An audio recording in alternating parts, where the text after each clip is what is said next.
Assalamualaikum warahmatullahi wabarakatuh.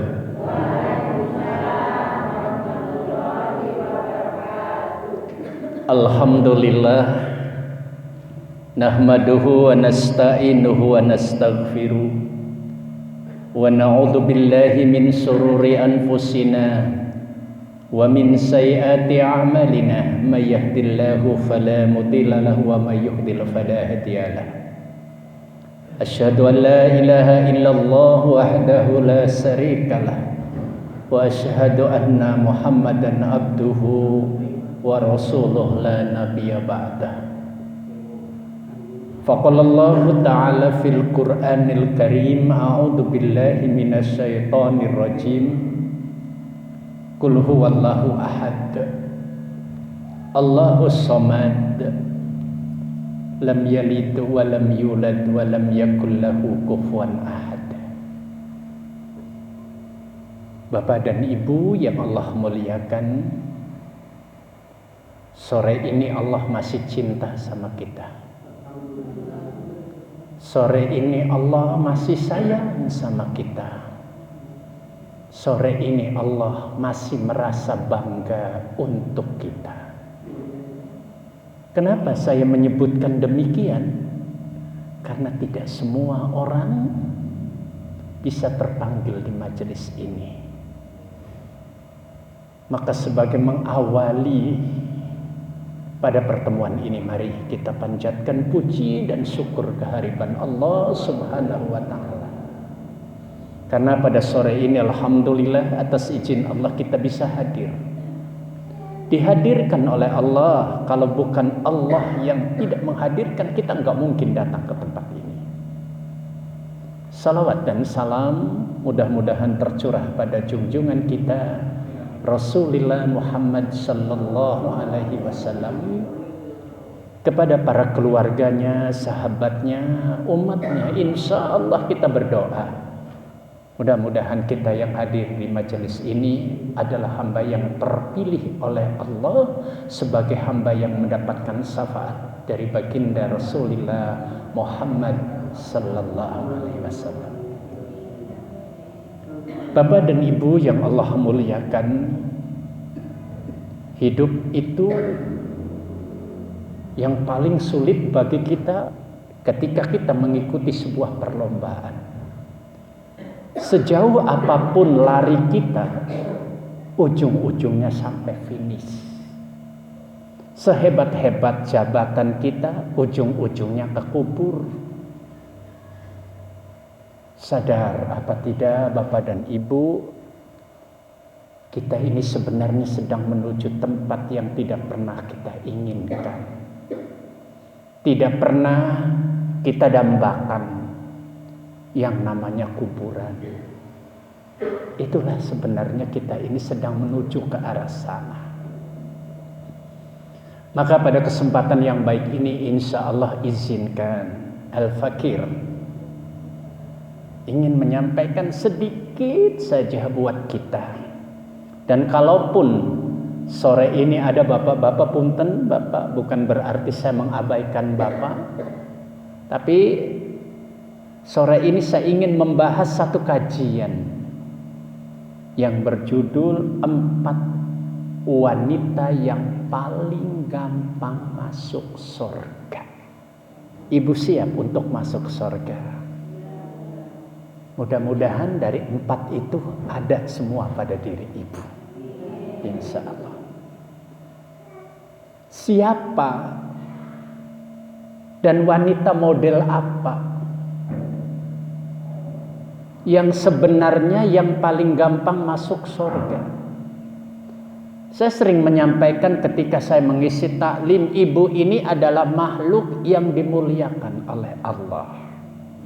Makhluk yang paling punten dihargai oleh Allah. Bahkan kalau ibu perhatikan, ibu itu mulia, apalagi kita baru selesai melaksanakan Maulid Nabi. Kudunya mah ibu-ibu yang harus banyak bersyukur dengan turunnya Kanjeng Nabi. Karena ketika Rasulullah ini turun, ibu itu harganya mahal. Dulu waktu zaman jahiliyah ibu ini adalah pelampiasan doang. Tapi alhamdulillah sekarang ibu-ibu mulia ya, sampai Rasul pun menyampaikan siapa orang yang harus dihormati. Jawabnya apa? Ummuka, ibu. Lalu ibu, lalu ibu, terus bapak. 3:1. Jadi kalau ibunya 3, bapaknya 1. Keder ya, yang bener ini ngomong, bener kan? Kan Rasul yang ngomong, siapa orang yang harus dihormati? Ummuka, ibumu. Ibumu berarti 3. Baru bapak, berarti ibunya 3, bapaknya. Kalau 1 bapak 3. Oh gitu. Bapak-bapak memal setuju ya Bu? Subhanallah. Siapa Pak Faizin orang yang harus dan insya Allah wanita yang gampang masuk surga? Pertama, wanita yang punten istiqomah, aqimis shalah, istiqomah dalam sholat. Ibu sudah istiqomah sholatnya? Insya Allah. Kenapa kok wanita bukan laki-laki? Karena sekali lagi wanita itu untuk sholat godaannya berat. Boleh ibu kalau saya sedikit menyampaikan godaan yang paling berat di dalam punten sholat ibu itu. Yang pertama, ketika datang bulan. Saya kadang-kadang suka aneh ya. Kenapa wanita itu ya gampang masuk surga, tapi Rasulullah Sallallahu Alaihi Wasallam ketika diperlihatkan sebuah neraka, saya sebenarnya kalau mau ngomong begini Bapak nggak tega saya. Yang banyak perempuan. Padahal realita kehidupannya perempuan itu lebih istimewa. Majelis taklim yang banyak perempuan. Sok be hitung ayeuna. Bapak-bapak berapa orang? Ibu-ibu mah penuh. Majelis yasin perempuan. Bener. Asrokolan perempuan. Ngomongin orang, alhamdulillah ring aku. Itu Bu. Makanya sering saya sampaikan, Masya Allah maulid Nabi di mana-mana ini Pak. Saya perhatikan sering, saya munten maulid Nabi kemarin kemana udah keliling, yang banyak ibu-ibu. Asrokolan ibu-ibu, asrokolannya paling 1/4 jam, dandannya yang lama. Nyariin seragam. Tapi itu sudah alhamdulillah.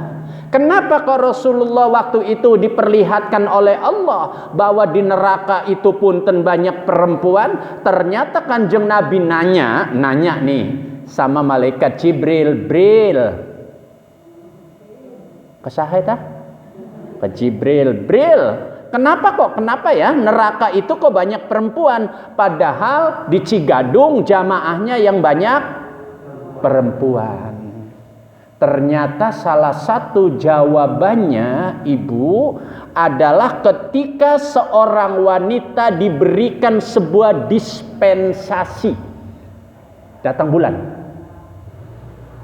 Seringkali punten menyanyiakan, seringkali tidak dipergunakan dengan baik. Saya mau nanya ke Ibu, kalau Ibu tidak puasa Ramadan, semisal sakit, wajib diganti nggak puasanya? Kan wajib. Tapi Ibu datang bulan, apa sholatnya harus diganti? Kan tidak, gratis dari Allah. Cuma punten kelebihan yang diberikan oleh Allah, keleluasaan yang diberikan Allah itu seringkali tidak dipergunakan dengan baik. Mohon maaf punten Bapak, saya tidak bermaksud ngomong jorok, memang harus disampaikan. Begini, misalnya ibu itu biasa datang bulan tanggal 10. Saya alhamdulillah belum pernah Ibu tanggal 10. Kan jangan serius. Tanggal 10. Biasanya kalau tanggal 10 tadi datang bulan, kemudian waktu jam 9, 10 tiba-tiba masuk waktu duhur. Di Al-Ikhlas ini duhur, ada adzan, Allahu Akbar misalnya gitu. Terus ibu teh enggak sholat, belum sholat, sudah waktu duhur. Adzan sudah selesai, ya 12:30 mau sholat, ibu datang bulan. Itu yang menyebabkan ibu masuk neraka. Kenapa? Karena sudah waktunya sholat, ya tidak sholat, geliran mau sholat, ternyata datang bulan itu. Kenapa? Itu penyebabnya neraka, karena Allah sudah memberikan sebuah dispensasi keringanan kepada ibu, tapi tidak dipergunakan dengan baik. Awas, hati-hati ibu. Makanya itu bagi ibu sangat berat. Maka orang yang istiqomah dalam sholatnya, insya Allah mudah-mudahan cepat masuk surga. Amin. Apalagi tantangannya perempuan nifas. Kalau bahasa kita bebersihnya banyak. Biasanya 40 hari. Padahal kalau pengertian nifas itu kalau sudah bersih, ya mangga silahkan. Yang ketiga, hajatan. Ia mau bahasa saya ini. Kalau hajatan etate suka gampang aja ngeremehin. Ibu dandan. Kan biasanya kalau tamu datang duhur ya, pada datang salaman, ada adzan, ibu sholat tuh? Enggak, jawabannya jujur aja. Udah dibedak, maksudnya pengantin model gitu kan? Oh, udah nanti aja dah sekalian sama asar. Giliran asar tamunya nambah banyak. Akhirnya nanti sekalian maghrib mau sholat, bedaknya nanti males gantinya. Akhirnya selesailah duhur tersolat, asar gak sholat, maghrib gak sholat, habis isya sholat. Sholatnya juga begitu, duhur, asar, maghrib, isya. Cek anak mama sholat naon, cicing rewel. Nah ini bu, artinya apa? Berat bagi seorang wanita hadapin seperti itu. Orang yang istiqomah sepunten ya, kalau bahasa saya itu seberat apapun, sesibuk apapun, ini jauh sholat lebih dipentingkan. Karena demi Allah, sholat itu sebenarnya tidak lama. Kita sholat itu tidak lama sampai mati. Kalau sudah mati mual sholat, Papa izin sudah. Kalau ibu nggak mau sholat, mati aja. Karena batas sholat itu sampai mati. Sok mangga yang memaksa. Ini bahasanya.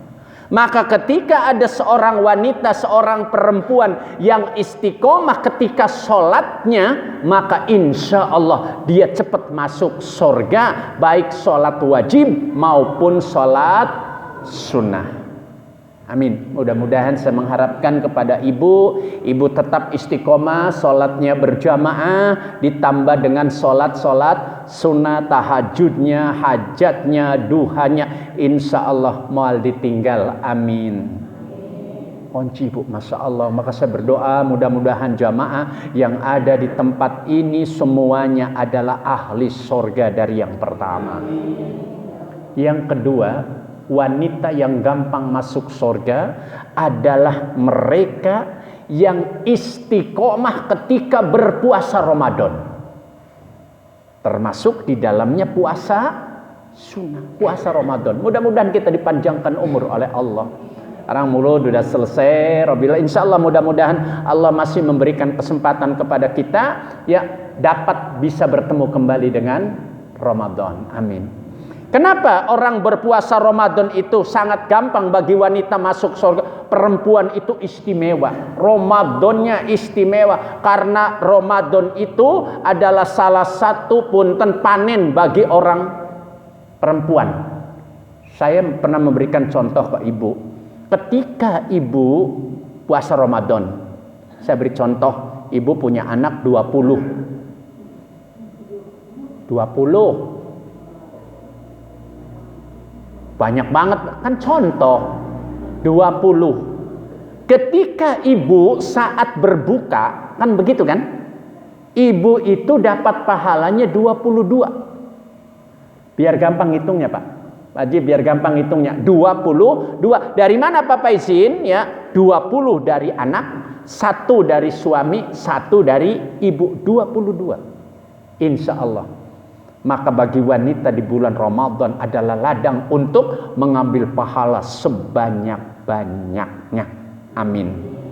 Ya Allah, mudah-mudahan kita dipanjangkan umur ya Ibu ya. Ya, rindu dengan Ramadan Ibu. Benar, kangen dengan Ramadan. Kangen apanya? Kangen bukanya. Ya, benar ya, Pak Haji ya. Senang bukanya lain. Saya ditanya Pak Haji, kalau Ramadan senang apa? Bukanya saya senang.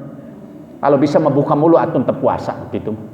Tapi yang jelas memang Ramadan itu punya nuansa yang sangat berbeda. Ya punten lah, Ramadan itu kan sangat-sangat nikmat Bu ya. Kita buka bersama dengan keluarga. Maka insya Allah Ibu, saya doakan mudah-mudahan bisa masuk surga dari pintu yang kedua juga. Amin. Dari mana kita mulai? Masya Allah Bu.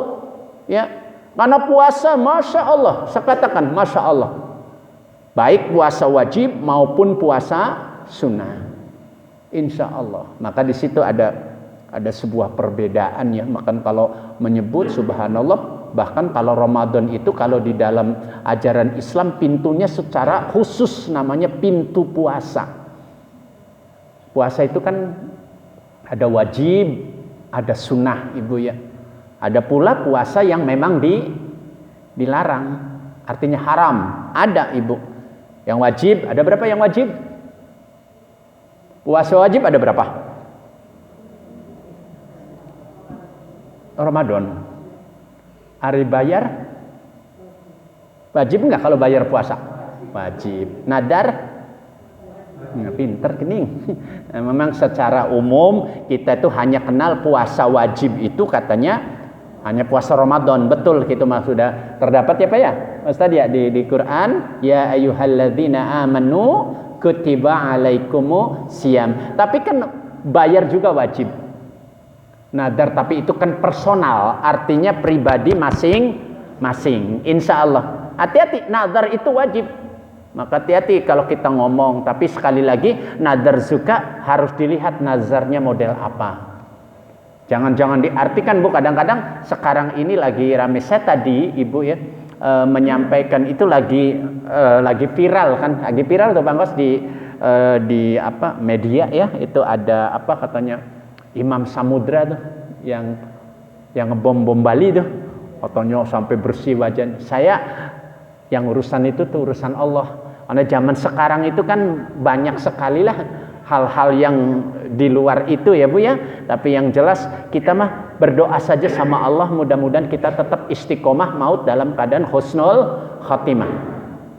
Puasa Bu, Senin, Kamis. Maka ketika kita bicara soal wanita puasa, Masya Allah, kenapa itu dari buka, kemudian ibu juga nanti saat sahur, itu kan banyak sekali pahalanya. Siap ya Ibu ya? Insya Allah. Nanti saya pesenin ya, sama Allah saya SMS-in, ibu-ibu jamaah ikhlas pengennya pintu kedua dari puasa. Siap? Enggak, kalau ibunya siap nanti saya SMS. Kening, beneran Bu? Insya Allah. Amin Bu, enggak apa-apa kita aminin aja ya Bu ya. Nah, kenapa Ibu? Karena saya katakan puasa itu ada beberapa syarat harus dipenuhi. Cuma kuncinya wanita yang bisa masuk surga gampang melalui puasa ada satu kunci Bu. Apa kuncinya? Ya, musola ya. Naon? Ikhlas. Pahala itu akan bisa mengalir ke kita. Pahala itu akan didapatkan oleh ibu jika ketika ibadah itu harus dibarengi dengan ikhlas. Penyakitnya teeta. Satu contoh, ibu lagi makan sama anak-anak, kemudian salah satu dari anak atau bisa suami ibu, "Gening mama ieu asin." Terus ibu teh langsung bae ngomong, "Tinggal makan bega rewel." Nah eta. Makanya kuncinya ketika seorang wanita bisa masuk surga melalui yang ini, maka kuncinya yang ikhlas, insya Allah. Yang ketiga, wanita yang gampang masuk surga itu adalah wanita yang taat sama suaminya. Amin. Mudah-mudahan di sini semua solihah. Hari Ibu Haji mas sudah solihah Pak Haji? Insya Allah taat kepada suaminya. Mungkin ibu bapak pernah mendengar, seringlah mendengarkan para kiai, para ustadz, para ulama dulu waktu zaman Kanjeng Nabi, ya kan itu ada seorang wanita, punten, ya dipesenin sama suaminya, mamah, tolong jangan keluar, ya kalau saya belum datang. Jadi suaminya itu mau berperang jihad fisabilillah, perang agama. Tapi pesan, makanya maaf untuk para suami, nanti hati-hati kalau untuk istri, ya pesennya yang baik, jangan sampai nanti saya takutnya disalahartikan. Ibu juga pergunakan kepercayaan sama suami istri juga harus saling menghargai. Maka saya selalu mengajak kepada jamaah, ibu bapak kalau pengen hidup selalu bersyukur sama Allah, hidup tidak mau kecewa, mohon maaf kalau bisa ambil filosofinya tukang parkir. Ibu saya pernah ngomong ya, jadilah seperti tukang parkir. Kenapa kok tukang parkir Bapak izin? Tukang parkir tuh ada filosofi punten bagus kalau menurut saya. Pertama, tukang parkir itu hidupnya tidak pernah sombong. Kenapa? Karena banyak mobil nggak pernah ngaku. Tak kunci bu, enggak, saya bukan bahasa ini, memang canda tapi nuansanya ilmu. Ada tukang parkir sok ngaku mobilnya, enggak ada, mobilnya lebih dari satu loh, tapi enggak sombong. Kenapa? Karena tukang parkir sadar ya, ini mobil bukan punten punya dia, tapi dititipi. Jadi kalau hidup ya punten merasa memiliki, siap-siap untuk kecewa. Tapi kalau ketika hidup merasa dititipi, insya Allah dijaga. Kan begitu bahasanya. Kalau misalnya kita hidup merasa memiliki, satu contoh, ibu merasa memiliki sawah, giliran sawahnya dijual, kecewa. Ibu rasa memiliki anak, ketika anaknya ada yang ambil, ada dua kan yang ambil, bisa diambil suaminya, bisa diambil Allah, ibu kecewa. Tapi kalau merasa dititipi, maka ibu berhak untuk menjaga. Insya Allah bagus. Termasuk di dalamnya ketika kita hidup, ya berumah tangga, saya selalu ngajarin filosofinya kalau bisa ibu bapak belajar dari sepatu. Sepatu itu kalau kita perhatikan tidak sama persis tapi serasi. Ibu pernah ke toko 9. Pantas kan kalau di Kuningan ada toko sepatu, toko 9. Ibu pernah enggak atau bapak ya kalau di etalase sepatu tuh rata-rata dipajang 1 apa 2? 1 ya. Anehnya kalau yang satunya laku, yang satunya dicari. Sepatu seperti itu. Enggak. Ini ada filosofi Pak, ada filosofi pelajaran. Seperti itu, rumah tangga tuh harus seia sekata, ringan sama dijingjing, berat sama dipikul. Rumah tangga jangan harus merasa, oh saya yang laku, satunya enggak. Artinya dalam hidup, kalau misalnya suami merasa lebih pintar punten daripada istrinya, enggak seperti itu. Terus kalau kita ngelihat sepatu itu kalau jalan kompak, betul enggak? Ada enggak sepatu rebutan jalan? Yang kanannya ngomong, saya bisa ke depan. Karena yang kirinya saya juga bisa ke depan. Pan robot. Artinya serasi, itulah rumah tangga. Artinya dalam rumah tangga ada perbedaan itu indah. Kalau saya sering menyampaikan, rumah tangga yang harmonis bukan rumah tangga yang tanpa pertengkaran, tanpa masalah. Ada masalah, ada pertengkaran, cuma tidak terlalu besar. Dengan masalah itu timbul sebuah kedewasaan. Paham? Terus sepatu, kalau kita perhatikan, kalau satunya rusak, satunya bisa dipakai enggak? Ada orang Cigadung sepatu rusak satu, yang satunya dipakai baik? Enggak. Artinya apa? Dalam rumah tangga, apapun yang terjadi dalam sebuah pernikahan, doanya. Maka saya kalau khutbah nikah selalu mengatakan, berdoalah untuk kedua calon pengantin ini sampai punten nyawa yang memisahkan. Jangan kalau di pengantin semua doa, ya Allah mudah-mudahan rumah tangganya ya sampai kakek-kakek, sampai nenek-nenek. Udah kakek-kakek nikah deui. Nah itu jangan, doanya ya Allah mudah-mudahan ini adalah punten pernikahan yang pertama sekaligus yang terakhir, dalam pengertian kecuali dipisahkan oleh Allah Subhanahu wa ta'ala. Saya agak rewel Pak kalau di khutbah nikah itu selalu saya mengatakan doanya jangan sampai tua, sampai kakek nenek, jangan. Doanya kecuali Allah yang memisahkan. Amin Bu ya. Nah, bagaimana maksudnya? Nah, itu zaman Rasul tuh begitu Bu. Ada seorang istri dipesenin kan, jangan kamu keluar sebelum saya pulang. Nah, di situ Bu kejadian, dan ini semuanya sudah digariskan oleh Allah. Tiba-tiba ibunya sakit kan? Nah, ketika sakit itu ada utusan dari Cigadung. Cigadung di mana Pak? Di dia lain. Ngomong, Bu, ibunya ibu sakit. Tolong kalau bisa tengok, beliau pengen ditengok sama ibu. Tapi jawaban wanita itu ngomong, maaf ya, sampaikan ke ibuku, sampaikan ke saudara-saudaraku, saya tidak bisa nengok karena suami saya lagi perang. Beliau ini ya memberikan pesan, jangan kamu keluar sebelum aku datang. Bahasanya begitu Bu kira-kira. Pulang utusan. Datang lagi dia ngomong, ibu punten, ibunya ibu napasnya sudah Senin Kemis. Tolong kalau bisa ibu tengok. Jawabannya sama.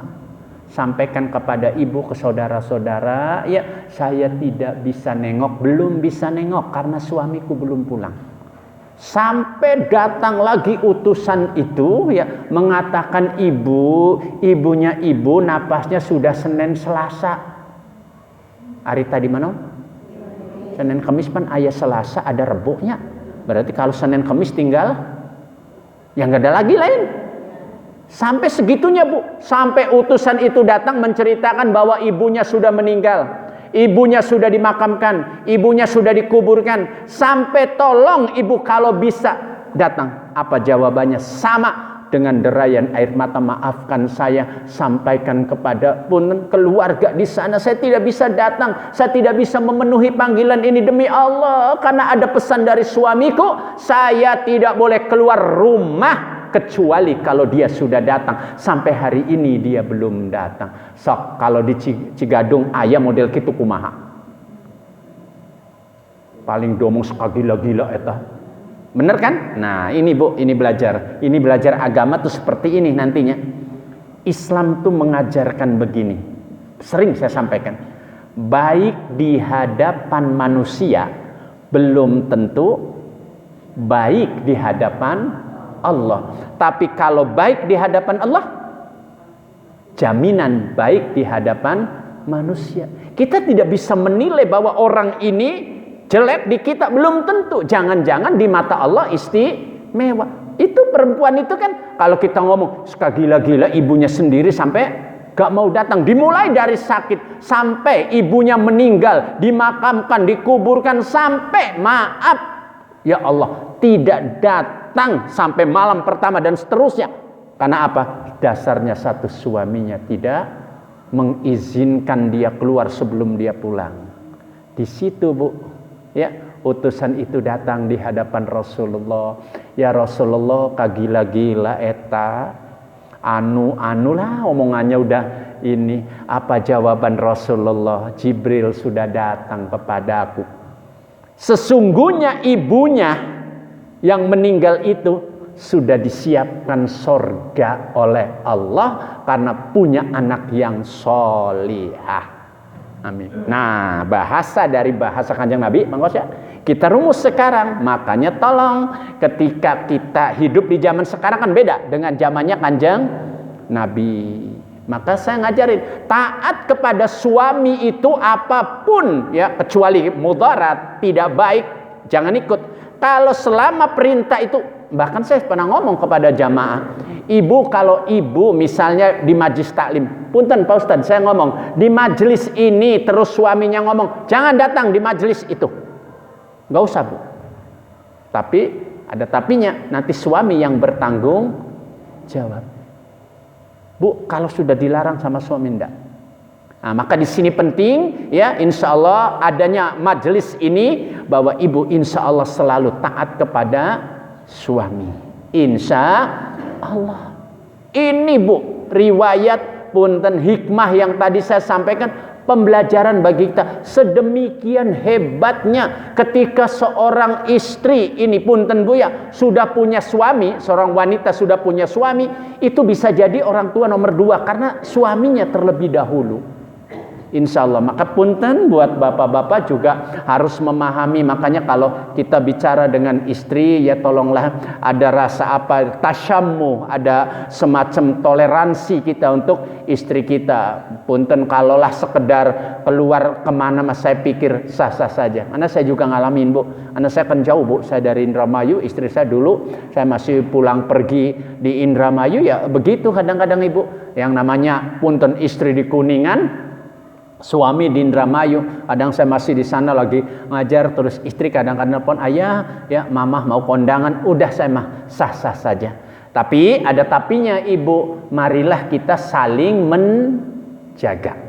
Insya Allah diberi kemampuan, diberi punten kebebasan, bukan berarti bebas segala-galanya, tapi dijaga. Sama dengan saya kan begitu Bu ya. Saya ini kan punten Pak, selalu berhadapan dengan bidadari ini. Saya kalau ngaji selalu, tadi berapa bidadari itu udah Al-Furqan, bidadari semua. Makanya saya katakan kalau ditanya, ya Allah ini semua wanita solihah. Jadi kalau bahasa saya boleh memandang ibu-ibu tapi cinta maaf tidak akan aku berikan. Kan bahasanya begitu ya Bu ya. Artinya sama dengan ibu juga begitu Bu ya. Subhanallah, ulah si galesti Bu ya. Nah, kan bahasanya begitu Bu ya. Nah, keempat apa Pak Faizin? Yang keempat adalah wanita yang mampu menjaga harga diri. Harga diri ibu. Betul Ibu? Insya Allah. Kalau tadi saya katakan Bu, suami bisa hebat karena ibu. Ibu bisa hebat karena suami. Kalau bahasa kerennya take and give, saling menerima juga saling memberi. Kita bagus seperti ini seorang laki-laki karena peran dari seorang istri. Seorang istri juga bisa seperti itu karena ada peran